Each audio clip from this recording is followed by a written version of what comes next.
الحمد لله نحمده ونستعينه ونستغفره ونؤمن به ونتوكل عليه ونعوذ بالله من شرور أنفسنا ومن سيئات أعمالنا من يهده الله فلا مضل له ومن يضلله فلا هادي له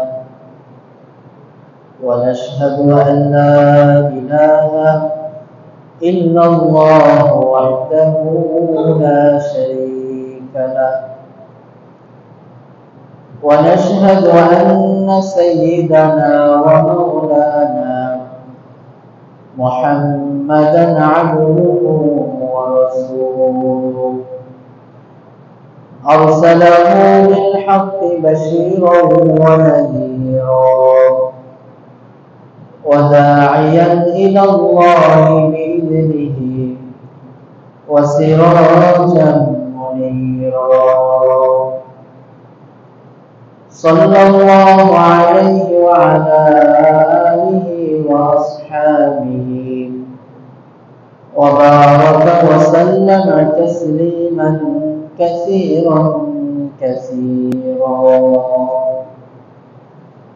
أما بعد فقد قال الله سبحانه وتعالى أعوذ بالله من الشيطان الرجيم فإذا نفخ في الصور نفخة واحدة وحملت الأرض والجبال فدكتا دكة واحدة فيومئذ وقعت الواقعة وانشقت السماء فهي يومئذ واهية والملك على أرجائها ويحمل عرش ربك فوقهم يومئذ ثمانية يومئذ تعرضون لا تخفى منكم خافية آمنت بالله صدق الله مولانا العظيم وقال رسول الله صلى الله عليه وسلم خير يوم اطلعت فيه الشمس يوم الجمعة فيه خلق آدم وفيه أدخل الجنة وفيه أخرج منها ولا تقوم الساعة إلا في يوم الجمعة أو كما قال رسول الله صلى الله عليه وسلم بارك الله لنا ولكم بالقرآن العظيم ونفعنا وإياكم بالآيات والذكر الحكيم سبحانك لا علم لنا إلا ما علمتنا إنك أنت العليم الحكيم سبحانك لا فهم لنا إلا ما فهمتنا إنك أنت الجواد الكريم اللهم ألهمنا مراشد أمورنا وأعذنا من شرور أنفسنا ومن سيئات أعمالنا محمد اللهم صل على محمد وعلى آل محمد كما صليت على إبراهيم وعلى آل إبراهيم إنك حميد مجيد. اللهم بارك على محمد وعلى آل محمد كما باركت على إبراهيم وعلى آل إبراهيم إنك حميد مجيد.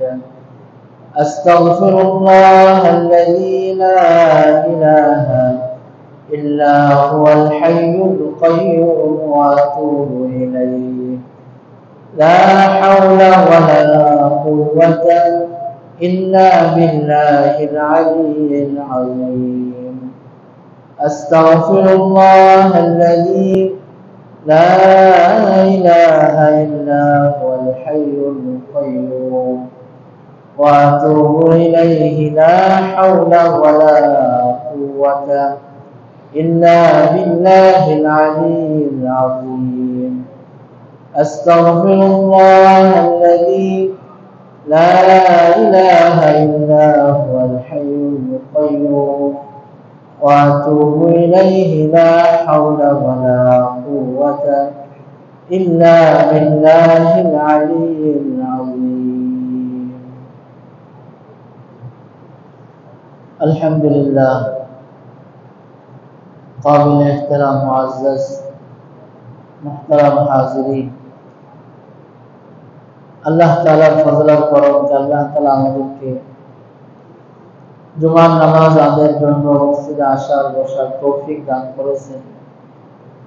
এজন্য আমরা দিল থেকে শুকরিয়া আদায় করি আলহামদুলিল্লাহ।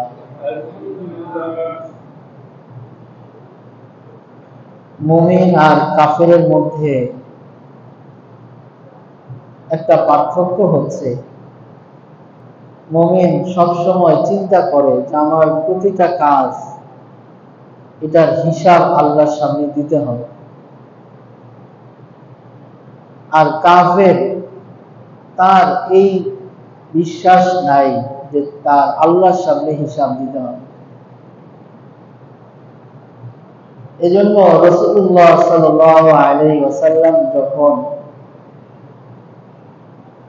দ্বীন প্রচার করলেন, দ্বীন প্রতিষ্ঠা করলেন, তখন গোপনেও মুসলমান গুনাহ করত না, কারণ তাদের ভিতরে বিশ্বাস যে কেউ দেখেন না, কে দেখেন? আল্লাহ। আর আজকের দুনিয়ায় যদি ধরেন নিরাপত্তা, সিকিউরিটি সবচেয়ে বেশি আমেরিকাতে আছে, যদি ধরেন সেখানেও মানুষ নিরাপদে নাই। সিসি ক্যামেরা বন্ধ করে দেন, মুহূর্তের মধ্যে লক্ষ কোটি কোটি খুন, ছিনতাই, রেপ, জিনা হয়ে যায়।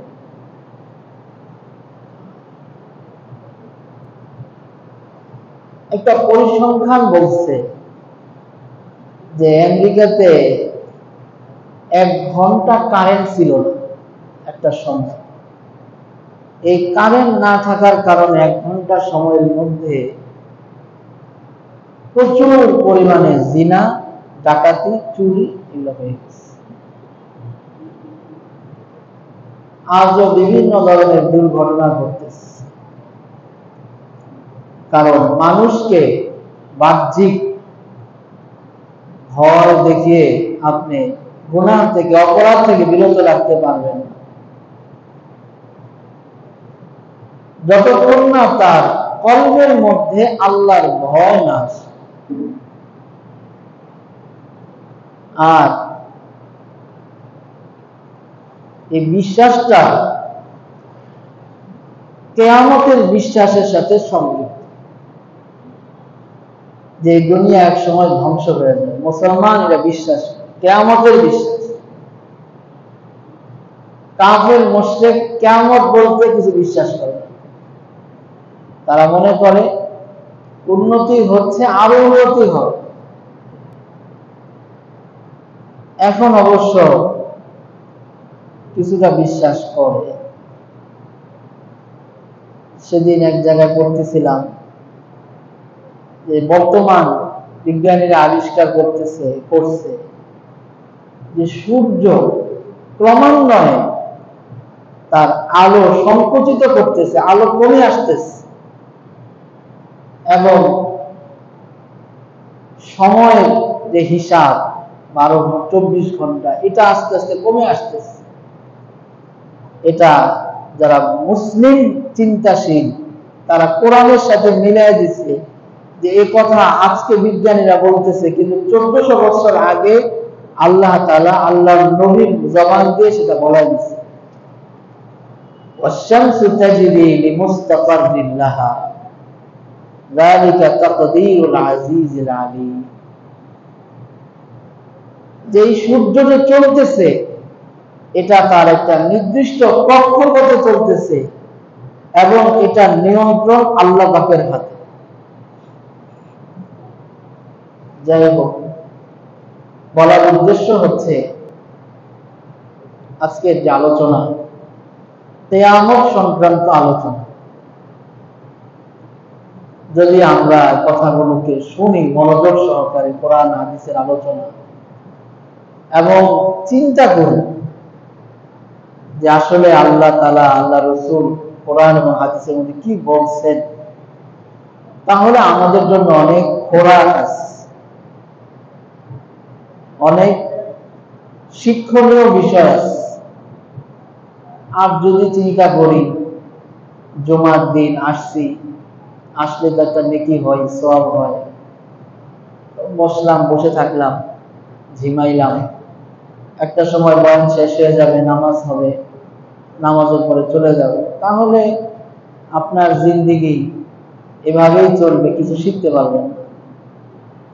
কিন্তু এভাবে জিন্দেগিকে শেষ করা ঠিক না। প্রত্যেকটা সময়ের দাম আছে। যেহেতু আল্লাহ তাআলা আমাদেরকে নিয়ে এসেছেন, এজন্য যে কথাগুলো হয় কোরআন হাদিসের আলোকে, এগুলো যদি আমরা একটু মনোযোগ সহকারে শুনি, আমলের নিয়তে, শিক্ষার নিয়তে, আমাদের জন্য কাজে দিবে, ফায়দাজনক। আল্লাহ রাসূলুল্লাহ সাল্লাল্লাহু আলাইহি ওয়াসাল্লাম ইরশাদ করেন, হযরত আবু হুরায়রা রাদিয়াল্লাহু তাআলা আনহু থেকে বর্ণিত, তিরমিজি শরীফের 488 নম্বর হাদিস, আন আবি হুরায়রা রাদিয়াল্লাহু আনহু أن رسول الله صلى الله عليه وسلم قال خير يوم اطلعت فيه الشمس يوم الجمعة। হযরত আবু হুরায়রা রাদিয়াল্লাহু তাআলা থেকে বর্ণিত, রাসূলুল্লাহ সাল্লাল্লাহু আলাইহি ওয়াসাল্লাম ইরশাদ করেন, যত দিনের উপর সূর্য উদিত হয় এর মধ্যে সবচেয়ে শ্রেষ্ঠ দিন হচ্ছে জুমার দিন। শনিবার, রবিবার, সোম, মঙ্গল, বুধ, বৃহস্পতি, শুক্র, এই 7 দিনই তো। 7 দিনের বাইরে আমেরিকাতে গেলেও নাই, সৌদি আরবে গেলেও নাই, বাংলাদেশে থাকলেও নাই, পৃথিবীর যেখানেই যান শান্তি। এই 7 দিনের সৃষ্টি আল্লাহ করছে, চেঞ্জ করতে পারবে না। 8 দিন বানাইতে পারবেন, 6 দিন বানাইতে পারবেন। তো রাসূলুল্লাহ সাল্লাল্লাহু আলাইহি ওয়াসাল্লাম বলেন, খায়রু ইয়াউমিন ইত্তালাআত ফীহি আশ-শামসু ইয়াউমুল জুমআহ। যেই দিনের উপরে সূর্য উদিত হয় এর মধ্যে সবচেয়ে শ্রেষ্ঠ দিন হচ্ছে জুমার দিন। ফীহি খুলিকা আদম, এই দিনে আল্লাহ তাআলা আদম আলাইহিস সালামকে সৃষ্টি করেছেন। তিরমিজি শরীফের হাদিস। ফীহি উদখিলাল জান্নাহ, এই দিনে আল্লাহ তাআলা আদম আলাইহিস সালামকে জান্নাতের মধ্যে প্রবেশ করাইছেন। তাহলে এই জুমার দিন, শুক্রবার দিন আল্লাহ তাআলা আদম আলাইহিস সালামকে সৃষ্টি করছেন। আমি প্রশ্ন করব, আপনি উত্তর দিতে হবে। এবং এই দিনে হযরত আদম আলাইহিস সালামকে আল্লাহ তাআলা জান্নাতের মধ্যে প্রবেশ করেছেন। দিনটা কি? একটু জোরে বলেন, দিনটা কি? শুক্রবার। ওয়া উখরিজা মিনহা অফিহি উখরিজা মিনহা, এবং এই দিনে আদম আলাইহিস সালামকে জান্নাত থেকে বের করা হয়েছে। তাহলে আদম আলাইহিস সালামকে কোন দিন সৃষ্টি করা হয়েছে বলেন? শুক্রবার। জান্নাতে প্রবেশ করা হয়েছে কোন দিন? শুক্রবার। এটা আপনারা বললেন, যেটা আমি বলতেছি আপনারা বলেন। বের করা হবে কোন দিন? শুক্রবার।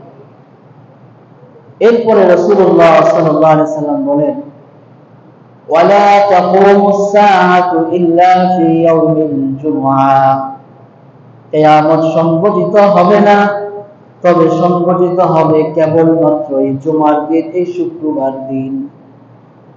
এবার আবার বলি, আদম আলাইহিস সালামকে সৃষ্টি করা হয়েছে কোন দিন?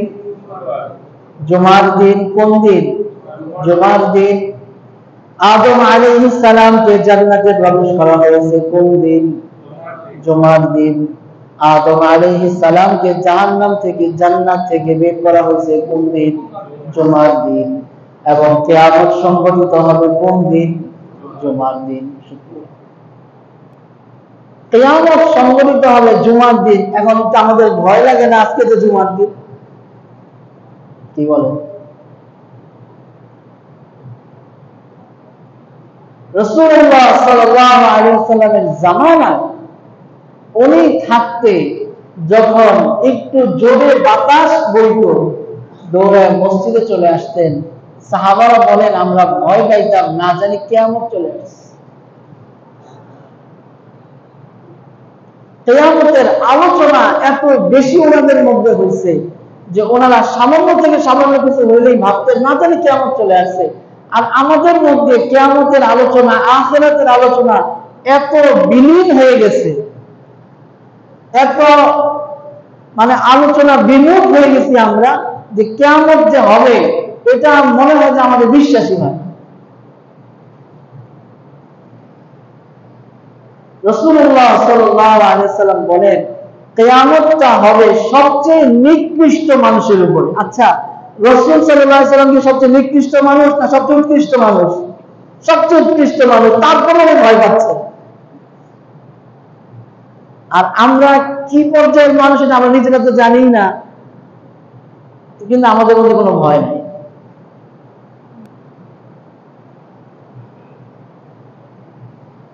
এবার মিলান, ইবনে মাজাহ শরীফের হাদিস 4039 নম্বর হাদিস, হযরত আনাস ইবনে মালিক রাদিয়াল্লাহু তাআলা আনহু থেকে বলেন, عن أنس بن مالك رضي الله تعالى عنه أن رسول الله صلى الله عليه وسلم قال,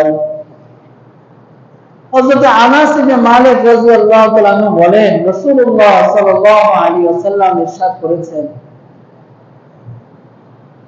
লা ইয়াজাদুল আমরু ইল্লা শিদ্দাতান ওয়ালাদ দুনিয়া ইল্লা ইদবিরা ওয়ালান নাসু ইল্লা শুহা।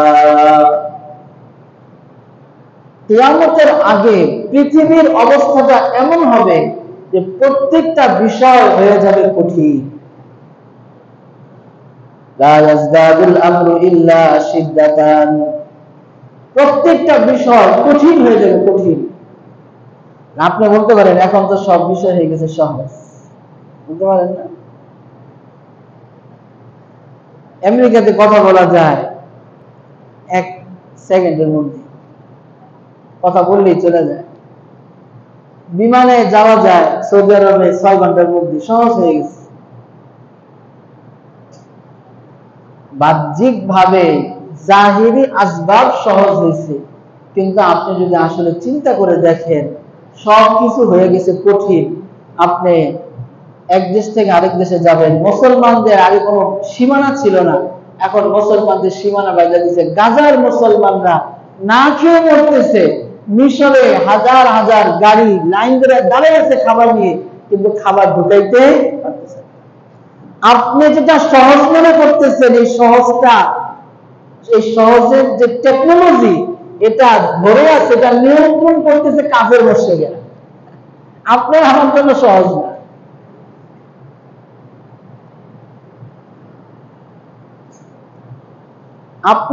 আমি কঠিনের মধ্যে পড়তেছি, কঠিনের মধ্যে কঠিন কঠিন।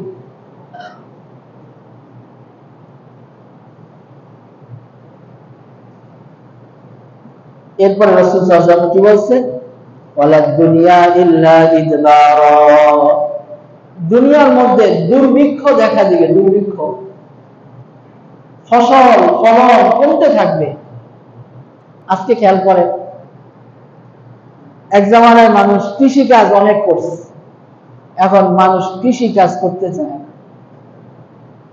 কৃষি কাজের লোক পাওয়া যায় না। আস্তে আস্তে আরো দুর্ভিক্ষের মধ্যে জাতি পড়তে যাচ্ছে। দাজ্জাল যখন আসবে, দাজ্জাল আসার আগে অবস্থাটা এমন হবে, জমিন ফসল দেওয়া বন্ধ করে দিবে, গবাদি পশুগুলো শুকায়া পিঠ আর পেট একসাথে লেগে যাবে। দাজ্জাল এসে বলবে, তুমি কি চাও তোমার এই জমিনের মধ্যে ফসল হোক? বলে, হ্যাঁ আমি চাই। সে হুকুম করবে, জমিনের মধ্যে ফসল হবে। সে বলবে, তুমি কি চাও তোমার পশুগুলা হৃষ্টপুষ্ট হোক? বলে, হ্যাঁ চাই। বলে, হুকুম করবে, এগুলা হৃষ্টপুষ্ট হবে। সে বলবে, আমাকে খোদা মানো, কারণ আমি তো সব করি। খোদা মেনে ফেলবে, মানবে। আবার এক লোককে ধরবে, ধরে মেরে ফেলবে, দুই টুকরা করে ফেলবে। এরপর আবার জিন্দা করবে, বলবে যে তুই আমাকে খোদা মান। যে আমি তোমাকে খোদা মানি না, কারণ রাসূল বলছেন এমন হবে, এজন্যই হচ্ছে, তোমার কোনো ক্ষমতা নাই। দুই নাম্বার, অভাব অনটন বেড়ে যায়। এখন অভাব অনটন সবার মধ্যেই। বাহ্যিক ভাবে দেখা যায় সবাই ভালো, কিন্তু সবার মধ্যে অভাব, সবার লোন, কি বলে, সবার কাঁধের উপরে লোন আছে, সবার কাঁধের উপরে লোন আছে, লোন লোন লোন। যদি ব্যক্তিগত লোন নাও থাকে, রাষ্ট্রীয় লোন আছে। রাসূলুল্লাহ সাল্লাল্লাহু আলাইহি ওয়াসাল্লাম বলছেন, পারতপক্ষে কর্জ নিও না। যখন রাসূল কোন জানাজা পড়াইতেন, জিজ্ঞাসা করতেন, আলাইহি কর্জুন, তার উপর কোন কর্জ আছে? যদি বলতেন যে নাই, নামাজ পড়াইতেন। আর যদি বলতেন কর্জ আছে, তোমাদের ভাইয়ের জানাজা তোমরা পড়াও।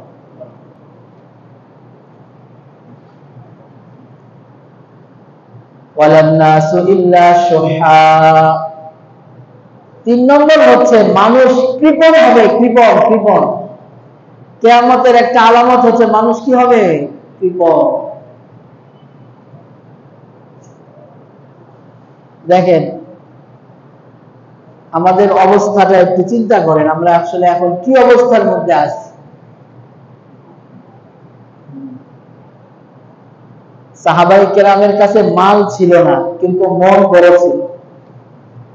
আমাদের কাছে যে বলি নাই, তারপরে অনেক কিছু আছে, কিন্তু আমাদের মনটা কৃপণ হয়ে গেছে।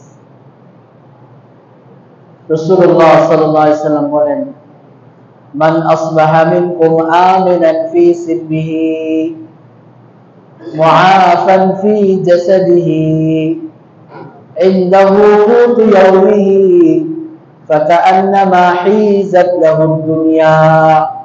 মান আসবাহা মিনকুম আমিনান ফি সিরবিহি, যার কাছে যে সকালবেলা এমন ভাবে উঠলো যে সে তার ঘরের মধ্যে নিরাপদ। মান আসবাহা মিনকুম আমিনান ফি সিরবিহি মুআফান ফি জাসাদিহি, তার শরীরটা সুস্থ, ওয়াইন্দাহু কুতু ইয়াউমিহি, একদিন চলার মতন তার কাছে খাবার আছে, টাকা আছে। ফাকান্নামা হিজাত লাহু দুনিয়া, তার কাছে যেন সারা দুনিয়ার সমস্ত নিয়ামতই আছে। বুঝাস, গাজার মানুষেরা না খেতে পেয়ে এমন অবস্থা হয়েছে, শুকায়া।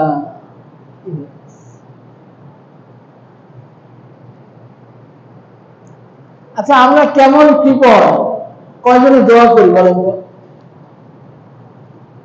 ইজতিমাই দোয়া, সম্মিলিত দোয়া, এটা তো ইমাম সাহেব করে, খতিব সাহেব করে। আমরা ব্যক্তিগত ভাবে কয়জনে দোয়া করে যে আল্লাহ গাজার আমার মুসলমান ভাই বোনেদের ব্যবস্থা কর।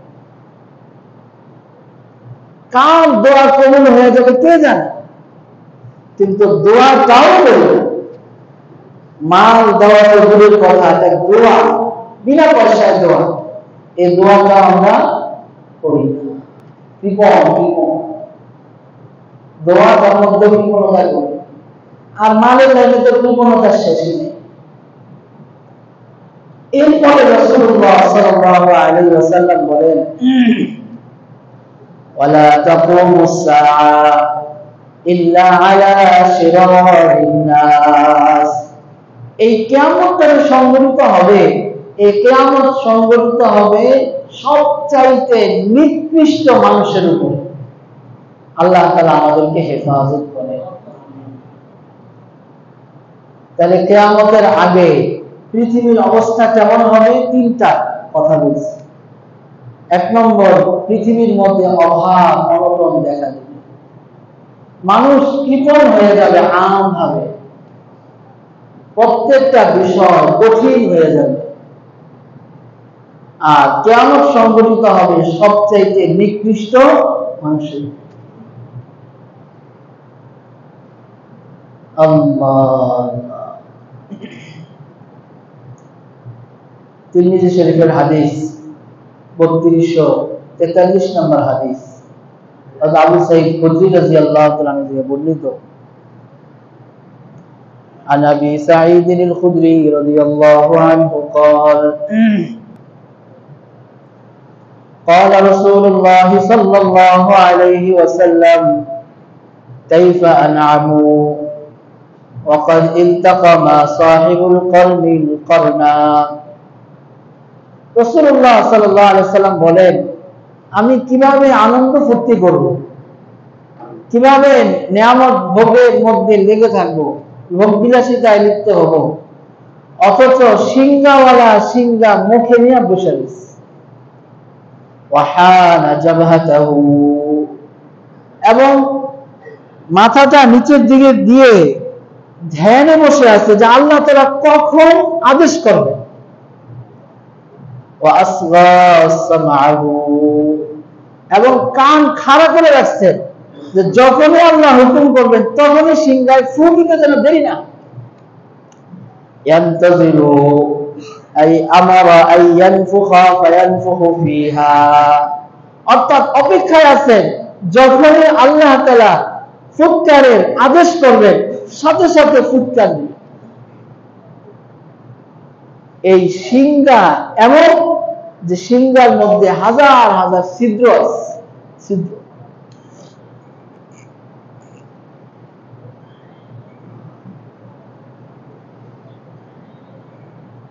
সাহাবারা বললেন, কাইফা নাকুলু ইয়া রাসূলুল্লাহ, এই কঠিন পরিস্থিতিতে আমরা কি বলব? রাসূলুল্লাহ সাল্লাল্লাহু আলাইহি ওয়াসাল্লাম বললেন, কুলু হাসবুনাল্লাহু ওয়া নি'মাল ওয়াকিল ওয়া আলাল্লাহি রাব্বিনা তাওয়াক্কালনা। তোমরা বলবা হাসবুনাল্লাহু ওয়া নি'মাল ওয়াকিল ওয়া আলাল্লাহি রাব্বিনা তাওয়াক্কালনা, আল্লাহই আমাদের জন্য যথেষ্ট এবং আমরা আমাদের রবের উপর তাওয়াক্কুল করব।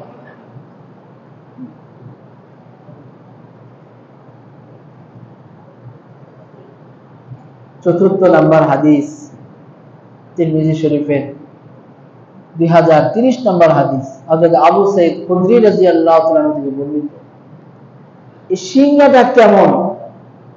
এক সাহাবী আসছে, যা রাবিউন ইলা রাসূলিল্লাহ সাল্লাল্লাহু আলাইহি ওয়াসাল্লাম فقال يا رسول الله مسؤول। এক সাহাবী এক বেদুইন এসে রাসূলুল্লাহ সাল্লাল্লাহু আলাইহি ওয়াসাল্লামকে বলেন, ইয়া রাসূলুল্লাহ মাসউল, এই সিংহটা কি? রাসূলুল্লাহ সাল্লাল্লাহু আলাইহি ওয়াসাল্লাম বললেন, করনুন ইউনফাখু ফি, এটা হচ্ছে শিংয়ের মতন। শিং দেখছেন না? শিং, এই শিংয়ের মতন এটার মধ্যে ফু দেওয়া হবে। এই ফুটা হবে অধিকাংশ উলামায়ে কেরামের মতে দুইবার। এক ফুয়ে সারা দুনিয়া ধ্বংস হয়ে যাবে, আরেক ফুয়ে পুরা দুনিয়ার সমস্ত মাখলুক মাটি থেকে আবার পুনরায় জীবিত হবে। প্রথম ফুৎকারকে বলা হয় নুফখাতুল সুআকা, ধ্বংস, ধ্বংসের ফুৎকার। আর দ্বিতীয় ফুৎকারকে বলা হয় নুফখাতুল বাসি, পুনরুত্থানের ফুৎকার। ধ্বংসের যে ফুৎকার দেওয়া হবে এ ব্যাপারে সূরা হাক্কার 13 নম্বর আয়াত থেকে আল্লাহ তাআলা বলা শুরু করছে, ফাইদা নুফিখা ফিস-সূরি নাফখাতুন ওয়াহিদা, যখন সিংহায় প্রথম ফুৎকার দেওয়া হবে, ওয়াহুমিলাতিল আরদু ওয়াল জিবাল ফাদুক্কাতা দাক্কাতান ওয়াহিদা, ওয়াহুমিলাতিল আরদু ওয়াল জিবাল ফাদুক্কাতা দাক্কাতান ওয়াহিদা, এই যে পাহাড় দেখতেছি, জমিন দেখতেছি, আসমান দেখতেছি, এই সমস্ত কিছু এক ফুৎকারেই ধ্বংস হয়ে যাবে। ফায়াউমাইযিন ওয়াকাআতিল ওয়াকিআ, এবং সেটা সেদিনই ঘটবে যেদিন আল্লাহ ঘটাবে। ওয়ানশাক্কাতিস সামাউ ফাহিয়া ইয়াউমাইযিন ওয়াহিয়া, এবং সেদিন এই আসমানটা, বিশাল আসমানটা ভেঙে চুরমার হয়ে, এই আসমানের নিচে যা আছে ওটা নিয়ে গবেষণা করে গর্ব করতেছে আজকের দুনিয়ার মানুষ। আসমানের নিচের যা আছে, আর আল্লাহ পাক আল্লাহ রাসূল সাল্লাল্লাহু আলাইহি সাল্লামকে আসমানের নিচে যা আছে তা তো দেখাইছেনই। প্রথম আসমানে কি আছে তাও দেখাইছেন, দ্বিতীয় আসমান, তৃতীয় আসমান, চতুর্থ, সপ্তম, সিদরাতুল মুনতাহা বা আল্লাহর আরশ, জান্নাত, জাহান্নাম সব দেখাইছেন। এবার চিন্তা করেন আল্লাহর রাসূলের ইলম, তার জ্ঞান, তার প্রজ্ঞা কত বেশি ছিল।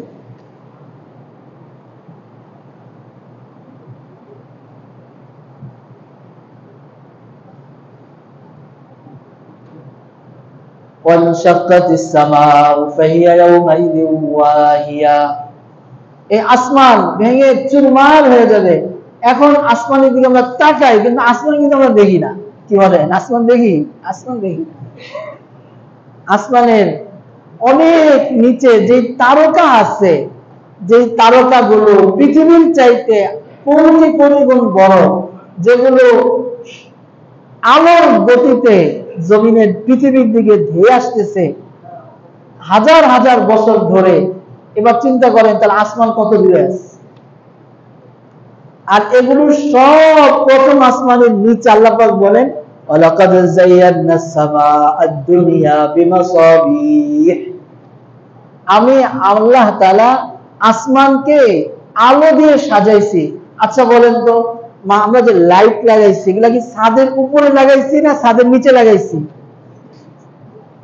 আল্লাহ পাক যে লাইট বলছেন, মাসাবিহ, লাইট লাগাইছি, আলো লাগাইছি, এই আলোগুলো আসমানের নিচে। এই আলো, তারকা, চাঁদ, সূর্য যা আমরা জানি, এগুলারই হচ্ছে অবস্থা এই যে হাজার হাজার কোটি কোটি বছর যাবত তারা আলোর গতিতে নিচে আসার চেষ্টা করতেছে, ওগুলার আলো নিচে আসার চেষ্টা করতেছে, কিন্তু এখনো তারার আলো নিচে এসে পৌঁছায়নি। আমরা কতটুকু দেখি তারা বলেন? আল্লাহ পাক বলেন, ফারজিউল বাসার হাল তারা মিন ফুতুর, একটু আকাশের দিকে তাকাও, আকাশের মধ্যে কোনো ছিদ্র আছে দেখো তো। বলে না, আকাশের মধ্যে তো কোনো ছিদ্র নাই। ফারজি'ল বাসারা হাল তারা মিন ফুতুর সুম্মা রজি'ল বাসারা কাররাতাইন ইয়ানকালিব ইলাইকাল বাসারু খাসিআও ওয়া হুয়া হাসীর। তুমি আবার তাকাও, বারবার তাকাও, তোমার দেখা ক্লান্ত হয়ে যাবে। তুমি আল্লাহর সৃষ্টি আসমানের মধ্যে কোনো ছিদ্র খুঁজে পাবে না। কারণ হচ্ছে وَجَعَلْنَا السَّمَاءَ سَقْفًا مَحْفُوظًا, এই আসমানকে আমি তোমাদের উপরে ছাদ হিসেবে বানায় রাখছি, যেন তোমাদের ক্ষতি না হয়, তোমাদের হেফাজত হয়। কি বলেন? এই ছাদ যদি না থাকে আমাদের জন্য ক্ষতি না? এই ছাদ যত মজবুত হবে আমাদের জন্য তত ভালো, তত আমাদের নিরাপত্তা। টিনের হইলে নিরাপত্তা কম, বাঁশ ঝাড়ের হইলে বা বিভিন্ন কাঠের হইলে নিরাপত্তা কম। তো আল্লাহ পাক যে আসমান বানাইছে, এই আসমানের যে পুরুত্ব, এই পুরুত্ব হচ্ছে 500 বছরের রাস্তা। জমিন থেকে আসমানের দূরত্ব হচ্ছে 500 বছরের রাস্তা। এই প্রথম আসমানের যে পুরুত্ব, এটাই হচ্ছে 500 বছরের রাস্তা। কিন্তু ইসরাফিল আলাইহিস সালাম যখন ফুৎকার দিবেন, এই ফুৎকারে সব ধ্বংস হয়ে যাবে। ওয়ানশাক্কাতিস সামাউ ফাহিয়া ইয়াওমাইদিন ওয়াহিয়া, সব ধ্বংস হয়ে যাবে। ওয়াল মালাকু আলা আরজাইহা, চতুর্পাশে ফেরেশতারা দাঁড়ায় থাকবে। ওয়াল মালাকু আলা আরজাইহা ওয়া ইয়াহমিলু আরশা রাব্বিকা ফাওকাহুম ইয়াওমাইদিন সামানিয়া, 8 জন ফেরেশতা আল্লাহর আরশ ধরে দাঁড়ায় থাকে। আল্লাহ পাক আজরাইলকে ডাক দিয়ে বলে, আজরাইল, সব তো শেষ, এখন কারা বাকি আছে? আরে আল্লাহ, আপনি, আমি আর আপনাকে বহনকারী, আরশ বহনকারী 8 ফেরেশতা। বলে আমার আরশ বহনের জন্য কোন ফেরেশতারও মুখাপেক্ষী কিনা, মুহতাজ না। এই ফেরেশতাদেরও মওত দাও। এই ফেরেশতাদেরও মওত হবে। জিবরাইল, মিকাইল, ইসরাফিল, সমস্ত আরশ বহনকারী ফেরেশতাদেরও মওত হয়ে যাবে। আজরাইল, এখন কে বাকি আছে? যে আল্লাহ, আমি আর আপনি ছাড়া আর কেউ নেই। আল্লাহ পাক বলবেন, ইয়া মালাকুল মাউত, হে মৃত্যুর ফেরেশতা, তোমার মৃত্যু হোক, তুমি মরে যাও। তখন মৃত্যুর ফেরেশতারও মৃত্যু হয়ে যাবে। তখন আল্লাহ পাক বলবেন, আইনাল মুলুক, বাদশারা কোথায়? আইনাল মুলুক, বাদশারা কোথায়? কোনো আওয়াজ নাই, কেউ তো নাই। তখন আল্লাহ পাক বলবেন, লিমানিল মুলকুল ইয়াউম, আজকের রাজত্ব কার? কেউ তো নাই। আল্লাহ পাক নিজেই বলবেন, লিল্লাহিল ওয়াহিদিল কাহ্হার, আজকের রাজত্ব আমি আল্লাহ তাআলা, কাহ্হার। ওয়ানশাক্কাতিস সামাউ ফাহিয়া ইয়াওমাইদিন ওয়াহিয়া ওয়াল মালাকু আলা আরজাইহা ওয়া ইয়াহমিলু আরশা রাব্বিকা ফাওকাহুম ইয়াওমাইদিন সামানিয়া ইয়াওমাইদিন তুরাদুনা লা তাখফা মিনকুম খাফিয়া, এবং মানুষের যত গোপন বিষয় আছে এদিন সেদিন সব গোপন বিষয় প্রকাশিত হয়ে যাবে। আজকে একজনের কাছে একটা কথা গোপন রাখছেন যে ভাই আপনার কাছে কথাটা বললাম, পরে বলেন না, তো সেদিন সব কথা প্রকাশিত হয়ে যাবে। ইযা যুলজিলাতিল আরদু জিলজালাহা ওয়া আখরাজাতিল আরদু আসকালাহা ওয়া ক্বালাল ইনসানু মা লাহা ইয়াওমাইযিন তুহাদ্দিসু আখবারাহা। এই জিলজাল যখন হবে, যখন সব ভূমিকম্প ধ্বংস হয়ে যাবে, তখন জমিন থেকে সব ইনফরমেশন আল্লাহ তাআলার কাছে চলে যাবে। জমিনে কোথায়, কোন অবস্থায় কে কি গুনাহ করছে, জুলুম করছে, আল্লাহর নাফরমানি করছে, সব আল্লাহর কাছে চলে যাবে। এখন আমরা গুনাহ করি, এই জমিন আল্লাহকে বলে, আল্লাহ আপনার বান্দা গুনাহ করে, আমার তো সহ্য হয় না, আপনি আমাকে হুকুম করেন, আমি তাকে মানে ফেটে আমাকে আমার ভিতরে চাপ দিয়ে শেষ করে ফেলে। আমি যখন গুনাহ করি আমি ভাবি কেউ দেখে না। মানুষ যখন গুনাহ করে মানুষ ভাবে কেউ দেখে না। তা আল্লাহ বলেন যে বান্দা আমি যদি তোমাকে না দেখি তুমি বাঁচবা কিভাবে? এজন্য তুমি যে দরজা জানালা সব লাগাইছো, কেউ তোমাকে দেখে না, আমি তোমাকে দেখি। এটা প্রমাণ হচ্ছে তোমার অক্সিজেন তোমাকে বাঁচায় রাখছে আমি এই ঘরের মধ্যে।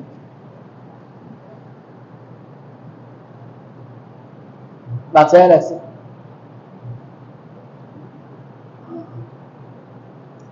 আল্লাহ তাআলা আমাদেরকে কিয়ামতে যেন লজ্জিত হতে না হয়, হাসরের ময়দানে যেন আল্লাহর সামনে আসামি হয়ে দাঁড়াতে না হয়, যেন দুনিয়ার জীবনটা ওইভাবে সাজানোর তৌফিক দান করে।